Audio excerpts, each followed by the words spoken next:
Hey reader, welcome back to the channel. This is Centaur here, and today we are taking a look at the improved HE rule. This is one that is not technically in the rule book with the other vehicle special rules, but it is very important. And since we've been looking at some of the larger tanks and larger armored vehicles, I kind of figured now is a good time for us to talk about it. Short answer behind this is a phenomenal special rule. It is overwhelmingly present on American-made vehicles, although you do see it on others, the ISU 122 for the Soviets. I believe it's the Churchill Mark 6, which I believe is using the 75 millimeter barrel that was used on the Sherman. So I think that's probably the reason why. But there are a couple of others, but they're all Allied related, basically, that end up getting this style of rule. And the short answer behind improved HE is it's a phenomenal special rule. If you have access to it, it is a relatively inexpensive way to get access to a multi-tool option, typically on something that is either a multi-tool already and just makes it even better at that, or it takes something that's extremely one-sided at being an anti-armor delivery system and instead turns it into something that can actually do well against infantry. So taking a look at what the theme and game mechanics are behind this, it's basically an anti-tank gun that fires an explosive armament that is larger than the average for their caliber. Okay.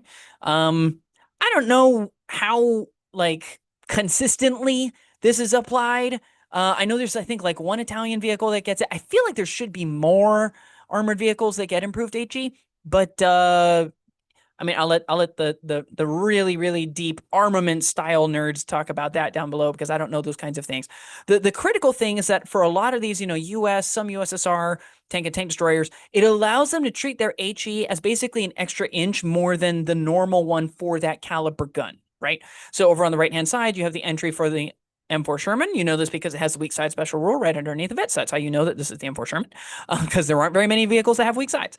And so instead of the normal 1-inch HE template that the medium AT gun has, it gets a 2-inch HE template. Now, it is more sophisticated than this because you do see it on medium AT guns. You will also find it on things like the ISU 122 for the Soviets, giving their 2-inch typically HE blast from their heavy anti-tank gun, making it a full 3-inch HE blast, which is actually pretty awesome, right? I mean, expensive. Don't get me wrong. It's a very expensive armored vehicle. But hey, having, what is that? Almost over double the surface area off of your HE explosion. Not too shabby, really nice to have. And generally, this tends to run for about 15 points. So the best way that we see this is with the M4 Sherman by comparison to the Panzer III Aschiff L, where the M4 Sherman costs the exact same amount as this version of the Panzer III. They have the exact same armament, other than obviously the Hitler's Buzzsaw bonus on the machine guns, which, is just extra gravy because Army Special rules. They have the exact same damage value. The only difference is that the Sherman is also, weak sides and easily catches fire, but also has improved HE. And we know that weak sides is -10 and vulnerable is, well, and the easily catches fire is -5. So it comes out to a +15. We see it actually even more clearly with the Churchill Mark III by comparison to the Mark VI, where there's a direct upgrade on your Churchill that takes it from being normal medium AT gun to medium AT gun with improved HE for +15 points. Okay. Now, I believe there's probably one, I want to say there's one upgrade where it's like 20 points, and it might be the upgrade for the heavy AT gun on the ISU 122 or on the Italian Semavente. But it's going to be around that 15 to 20 points. Okay. It's basically where it lands, which is basically where we were in second edition, and the rule is exactly the same, right? It hasn't changed, no changes to the wording of it. You get an extra +1 inch to whatever the radius on, well, whatever the diameter of your HE explosion is. So does this help? Well, the answer is obviously yes. But is it worth the points? The answer is also, in my opinion, a very obvious yes, because it takes an anti-tank weapon that is very limited in its utility against infantry, extremely limited in its utility against infantry, and turns it into an actual serious anti-personnel weapon, right? I mean, it's the equivalent of getting the versatile rule for firing like a light howitzer, except that you can't do indirect fire. It's basically what it's designed to be, right? And so while it often doesn't change the pin generation, because in general, you're going from 1-inch HE template to 2-inch HE template, both of which are D2 pins, there are exceptions. And so the ISU 122 that you see over there on the right, which is a very large, that is a heavy tank destroyer. It goes from a 2-inch HE template on that heavy AT gun to a 3-inch HE template, which means it's now going from D2 pins to D3 pins, which is the only reliable way in this game to do more than one pin on a turn with a specific weapon. And so that is notable. And this is, I think, the biggest thing. There are ways, of course, to make an anti-tank gun go from a 1-inch HE template to a 2-inch HE template. And the easiest way to do that is to upgrade that medium AT gun to a heavy AT gun. The problem with that is that is quite expensive. It's typically around 50 points or so. And so the fact that you can get the HE side of things for a third of the points is really nice, especially since a medium anti-tank gun is typically plenty fine enough for trying to crack open the armor that you are likely to see on the other side of the battlefield, right? As long as your opponent's not going for like a DV9 or DV10 tank, let alone something bigger than that, you really don't need the heavy AT gun. And so the fact that you can save yourself, 30, 35 points on that is really, really nice. And you may not notice the difference by having those. And so it is kind of nice because, the US and to some extent, the UK and the USSR, when you factor in the Lend-Lease program, a lot of these kind of damage value 9 medium tanks, they can be quite expensive because they're paying for things like improved HE. In the case of things like the M3 Lee, they're also paying for an additional anti-tank gun. Like, there's a lot that they're paying for. And so one of the common complaints about American armor especially is it can be quite expensive.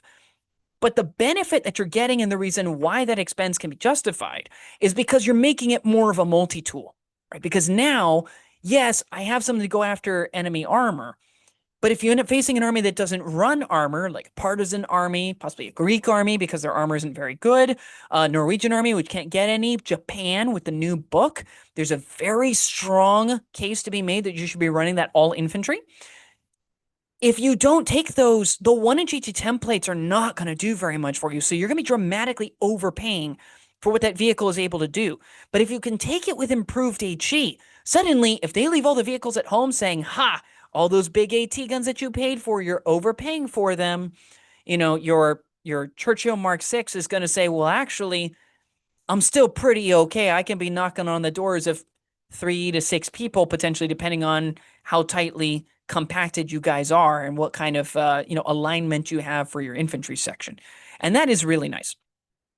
So how can you best utilize the improved HE rule? First and foremost, and this is going to seem slightly counterintuitive, you should be putting that HE 2-inch template and your machine guns, however many you may have, into the same target. I'm going to say that again. With things, even including the M3 Lee, which is rocking a 2-inch HE template coming out of the hull, a 1-inch HE template coming from the turret, and an additional machine gun coming from the turret, if you really want that 2-inch HE blast to matter, put that one along with all of the others into the same target. And here's the reason why. Number one, whatever unit we're hitting, we want to make it combat ineffective. And yes, it means you're doing dramatically less pins than you could be doing otherwise. But the thing is, in Bolt Action 3rd Edition, 1 pin on a unit is not going to matter much. 2 pins on a unit matters a little bit in that they're likely to clear 1, and so they'll still have 1 around for affecting shooting. But in general, if you're spreading out the pins a whole lot and you're spreading out all the wounds, you're going to be slowly chipping away at 1 or 2 units a turn, but they're still going to be combat effective. What we want to do is we want to throw all of these HE blasts on all of these machine gun shots into the same unit so that by the end of the turn, assuming law of averages, that unit is not nearly as effective as it was before. And especially if we get that 2-inch HE template to land alongside machine gun shots, even if they get cover, the chance that we're knocking out 1, 2, 3 models off of the squad, which could be close to half of the unit, that is a really good sign that that unit's now going to have a lot of care about moving up because suddenly they might all fit under a 2-inch HE template. The second thing is we want to use this thing primarily to slow down enemy infantry, okay? We want to make it so that they have a lot of caution in moving. They aren't getting to the objectives they want to get to in the timing that your opponent was expecting. The longer we can draw things out, the more time we have to reinforce, right? But this is especially true, and this is an important thing to remember about your improved HE. Use this when there's no good vehicle target around. The things that get improved HE are going to be, on average, more effective against a vehicle than they are against an infantry unit. And from a penetration standpoint, there's never a reason to use the HE blast over and against the actual anti-tank round. From a pin generating standpoint, if you're going up against, say, like a regular King Tiger or something like that, one might say, well, I just need to tie him down. I'm going to go ahead and throw the HE round at him. And so it'll do D2 pins instead of just a guaranteed one. Um, so I have a chance. The ceiling is now higher. I still might only get the one, but I might get two. That's fine. Of course, there's no difference between a standard HE blast and an improved HE blast when it comes to that, unless you're looking at the ISU 122. But if you're looking at ISU 122 and you're going up against a larger tank, it's got a pin +6. You might as well just go with that, right? And yeah, sure, you actually go for a chance to do the second pin by causing him to go down, right? Or adding another one on the damage result. So, I think if you're going to use this, you have to think about it within the context almost exclusively of using against infantry, that it makes you more of a multi-tool against infantry. And if that's the case, you want that 2-inch HE blast to hit them, cause them a bit of pause, cause them to think again, and slow them down, even if it's just putting the tank on ambush. So that way, when they move around trying to get from cover to cover, you can hit them when they don't have any cover, okay?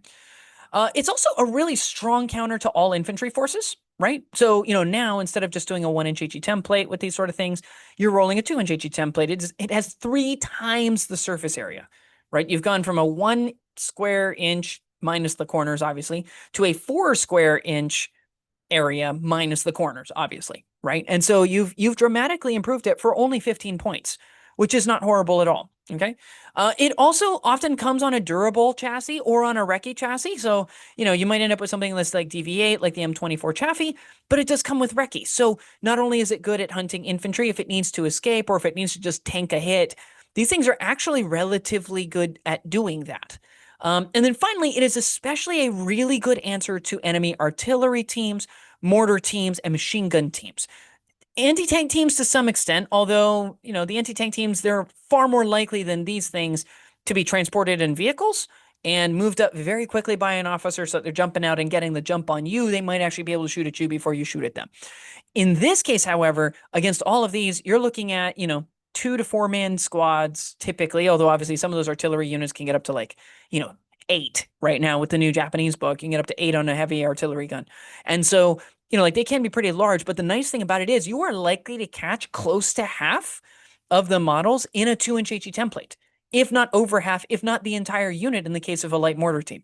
And so if that one improved HE shot hits, I mean, you could be removing potentially the entire unit, right? And even after cover saves, there's a very good chance you're removing half of it, at which point now D2 pins and morale test, which is really, really good. So while, yes, there's going to be a tendency to think use it against the big infantry squads, and it does have uses there to help to slow them down, and it's that +1 to wound, so it's even relatively effective at wounding veterans.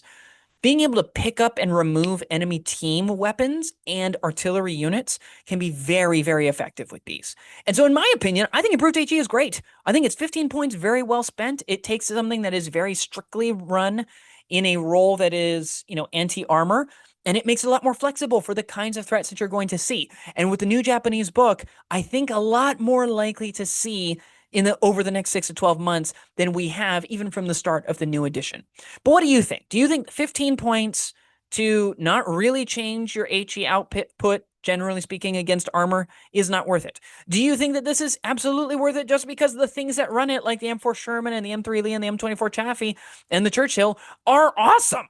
Let us know down in the comments below, and I will see you next time.